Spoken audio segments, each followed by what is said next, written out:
ලෝකයේ විශාලතම සොහොන් බිම වන්නේ ඉරාකයේ නජෆ්හි පිහිටි වඩි අල් සලාමයි. එය සාමයේ තැන්න ලෙස හැඳින්වෙනවා. මෙය අක්කර 1850කට වඩා පුළුල් ප්‍රදේශයක් පුරා විහිදෙනවා. තුනදී එය කුඩා නගරයක ප්‍රමාණයක් වගේ. අවුරුදු 1800කටත් වැඩි කාලයක් මෙහි දිනපතා භූමදානය සිදු වෙලා තියෙනවා.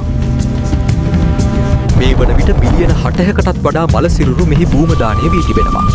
සමහර තක්සේසි අනුව මිලියන 8 දක්වා යන්න පුළුවන්. උදවන විටත් අවුරුද්දකට පුද්ගලයන් 50000කට ආසන්න සංඛ්‍යාවක් මෙහි භූමදානය වෙනවා. සොහොන් බිම දිගටම විහිදිලා යනවා. ෂියා මුස්ලිම් වරුන්ට මේවා ඉතා වැදගත්යයි.